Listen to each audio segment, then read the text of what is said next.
Hi. So ಇವತ್ತು ಬೆಳಗ್ಗೆ ನಮ್ಮ ಮನೆ ಹತ್ರ ತುಂಬ ಪಾರಿವಾಳಗಳಿತ್ತು. ಹತ್ರ ಹೋದ ತಕ್ಷಣ ಅದು ಆರೋಯಿತು. ಜೊತೆಗೆ ಇವತ್ತು ಬೆಳಗ್ಗೆ ನಾನು ಅವಕಾಡೋ ಜ್ಯೂಸ್ ಮಾಡಿದ್ದೆ. ಸ್ಕಿನ್ಗೆ ಮತ್ತು ಹೇರ್ಗೆ ತುಂಬ ಬೆನಿಫಿಟ್ಸ್ ಇದೆ ಅವಕಾಡಲ್ಲಿ. ಜೊತೆಗೆ ನಾನು ಕ್ರೆಡಿಟ್ ಕಾರ್ಡ್ ಯೂಸ್ ಮಾಡ್ತೀನಲ್ವ, ಅದರಲ್ಲಿ ಒಂದು ರಿವಾರ್ಡ್ಸ್ ಪಾಯಿಂಟ್ಸ್ ಅಂತ ಇತ್ತು. ಅದು ಪುಟಾಣಿ ಮಿನಿ ಇಡ್ಲಿ ಪಾತ್ರೆ ಬಂತು. ಅದು ನನ್ನ ಮಗಳಿಗೆ ಮಿನಿ ಇಡ್ಲಿ ಮಾಡೋಕ್ಕೆ ಯೂಸ್ ಆಗುತ್ತೆ ಅಂದ್ಕೊಂಡೆ. ಸೊ ನಾವು ಯೂಸ್ ಮಾಡೋದನ್ನ ವೈಸಾಗಿ ಯೂಸ್ ಮಾಡಿದ್ರೆ ಡೆಫಿನೆಟಾಗಿ ಉಳಿತಾಯನ ಮಾಡ್ಬೋದು.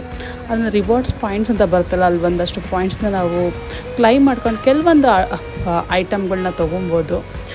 ಜೊತೆಗೆ ಡಿಮಾರ್ಟಲ್ಲಿ ಸ್ವಲ್ಪ ಶಾಪಿಂಗ್ ಇತ್ತು. ಏನು ಗುರು, ಬ್ಯಾಂಗ್ಳೂರಲ್ಲಿ 1 ಲಕ್ಷ ದುಡಿ 2 ಲಕ್ಷ ದುಡಿ, ಮಂತ್ ಎಂಡಲ್ಲಿ ನಮ್ಮ ಹತ್ರ 10 ರೂಪಾಯಿನೂ ಇರೋದಿಲ್ಲ. ಜೊತೆಗೆ ಇದಾಗುತ್ತೆ ಇವತ್ತಿನ ವ್ಲಾಗ್.